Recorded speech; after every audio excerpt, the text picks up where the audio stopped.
everyone. This is my first post, and I would like to apologise for any mistakes in advance because I suck at writing.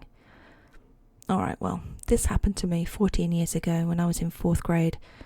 Back then, it was very common that every morning before school started, kids would be dropped off at the park, and from there we would walk to the school before the bell rang at 8:30. Keep in mind the park is right next door to my old elementary school, so there really wasn't much of a distance or any danger for that matter.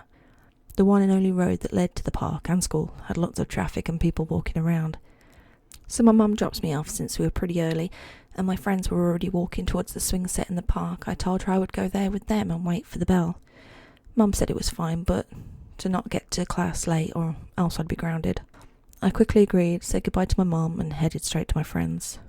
Now in this park, way in the back, there is, or was, I haven't been there in years, a wooded area that you can go in for maybe half a block, and then you run into a fence that separates a farm and up the park. It was a very cool area to run and play in, and the swing set where my friends were hanging out was maybe 30 feet away from the trees. As I was getting closer to my friends, I saw something shift next to a tree, and I stopped to get a better look at whatever it was. That's when I saw him, a tall man with greasy brown hair and dark clothes. He was in the back of the park in the tree line, just looking around, not doing anything that would cause alarm. So I dismissed him as just a man walking around, or one of the farm helpers that we would usually see from time to time feeding the chickens or fixing the fence.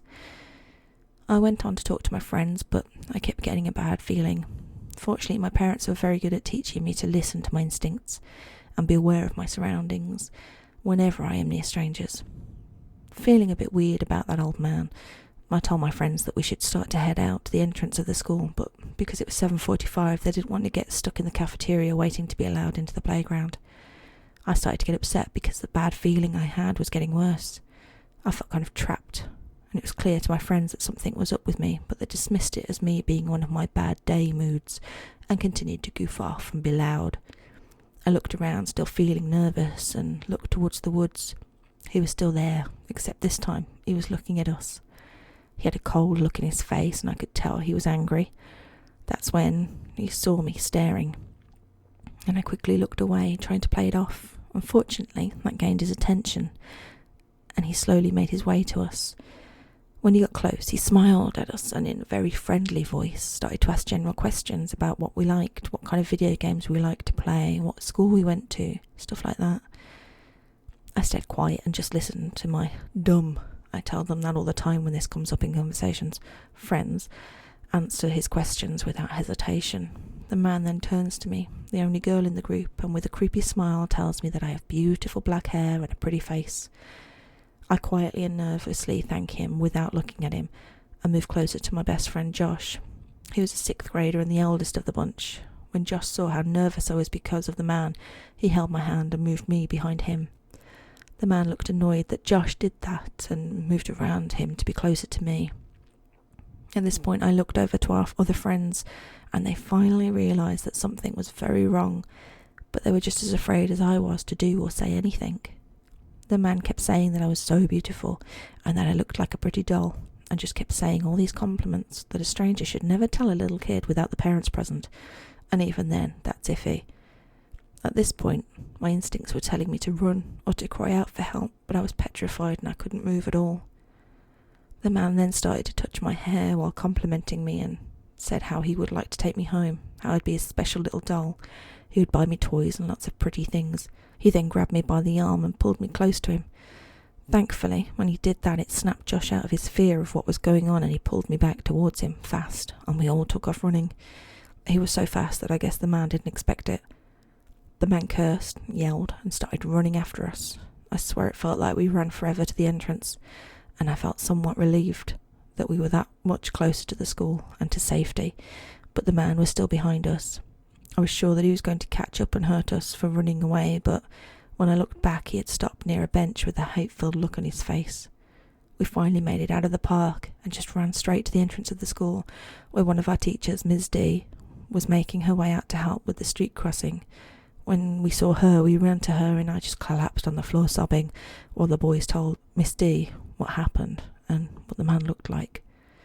Ms. D immediately informed the office. The entire school went on lockdown and the cops were called.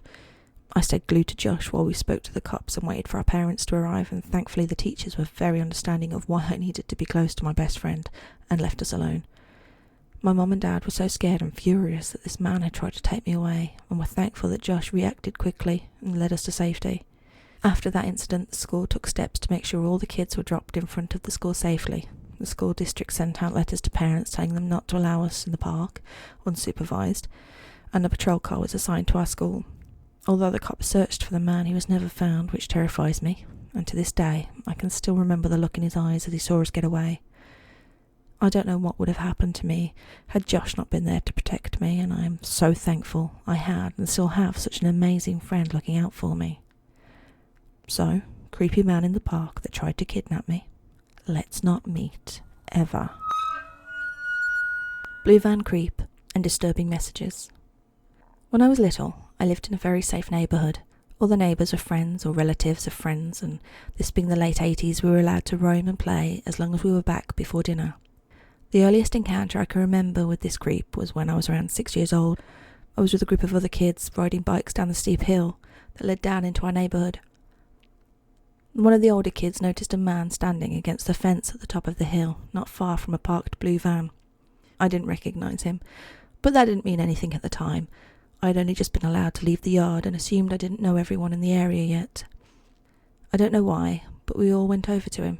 I'd been told to stay with the group, so I followed along behind.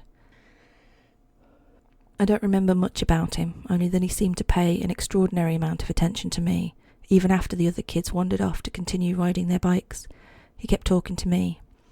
I remember very clearly how, when he asked my age and I told him, he smiled and said I looked much older, at least 12 or 13. I guess this was supposed to be a compliment, but I was aware of how much younger I looked, and was, compared to everyone else. I didn't have a bike because it was too small to reach the pedals, and I even had pigtails with ribbons in them. I don't know if he creeped me out exactly, but I quickly excused myself and rejoined the group. I think I felt more insulted than anything, like he was making fun of me by pointing out that I didn't really belong with the group of mostly teenagers. Eventually, I went home and didn't tell my parents about the man. In my mind, he was an adult, and I wasn't allowed to question adults.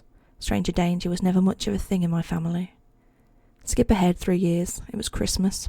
I was 9 years old, and I'd finally been given my very own bike. It wasn't a little kid's bike either. I was so proud of it. I had to go try it out. Despite the cold weather, of course, my parents allowed it. I headed out to the hill all alone because it was Christmas and no one was going to come play out on Christmas morning. I'd spent about 20 minutes rocketing down the hill on my cherry red bicycle and wiped out once, skidding my palms, when I started to notice a blue van driving by slowly and repeatedly. I didn't remember the previous encounter with a man with a blue van. Like for any 6-year-old, it was completely inconsequential at the time, and I quickly forgot. This van drove down the road, past the drive, into the neighbourhood at least 3 times, and I had this strange feeling, like a tingling down my spine, as if someone were watching me. I'd never had this feeling before in my life, and the only way I can describe it is that it's very visceral, primitive warning that you are now the prey of something very dangerous. Luckily, I kept my cool. I kept riding and watched that same van drive slowly by, back and forth at least a dozen times. Finally, when it passed me for the last time and disappeared behind some trees, I booked it down the hill, using gravity and every bit of strength in my legs to build up enough speed to get me all the way to the end of the drive and into my yard without stopping. Quite a feat, since my house was the very last one. I ditched my brand new bike in the grass and I ran inside to safety. Again, I didn't tell my parents, half because I felt like I was being silly and half because my mum was cooking and my dad was watching TV. 2 activities that were never to be interrupted in my house on threat of spanking. I never saw the blue van again. I didn't find out until I was 29 exactly how lucky I was that day. After my father's death, I helped my mother clear out his house. I found in a box, an old answering machine, a bunch of tapes and a tape player. Knowing the narcissist my father was, I assumed they were a combination of old messages from nearly 3 decades ago and him singing badly and playing the guitar even worse. I took the whole thing home and listened to the tapes, mostly for nostalgia. I was right, but they were not just missed calls from friends and family. I was not in any way prepared for the absolute filth that was on those old answering machine tapes. I'm not one to blush at bad language, and though I may not use some of the words I hear myself, it doesn't bother me when others do. But this This made me physically sick, maybe because it was directed at me, at a child me. Entire hour-long tapes were filled with this one man calling repeatedly, saying some polite-sounding variation of, "This message is for Snipperks, if you could let her know, I'd appreciate it." They're nothing but graphic, vulgar descriptions of what he planned to do to me, step by step. How he wouldn't hurt me too much, and that he'd make sure to leave me somewhere my parents could find me when he was done. I don't know if he meant alive or not. He called me his girlfriend and said how pretty I was. There were long tributes to my blonde hair and how he planned to keep it after he defiled it, but he'd wash it first. He wasn't dirty like that. All in the most filthy language that you wouldn't even find in porn. The messages stopped abruptly, right around when I was 10 years old. After that, it was nothing but the usual missed call messages again. I don't know what happened to the man. He really didn't sound like the kind of person to just give up. Maybe he ended up in jail or dead, but I do know that my dad had a tendency of handling things himself. I know of at least 2 other incidents when someone was bothering my mom or me, and they stopped after he went to have a talk with them. I also, looking back, suspect that my father was a genuine psychopath in a clinical sense. I've discussed it with my mother and she agrees. He was also a Marine sniper once upon a time. I destroyed those tapes because I didn't want my mother finding them. If she knew, I have no plans to bring it up now. If she didn't, I don't want her to ever know, for her own peace of mind. I kind of wish I hadn't now though, so I could let you guys hear some of the things he said, but this was years before I discovered Reddit.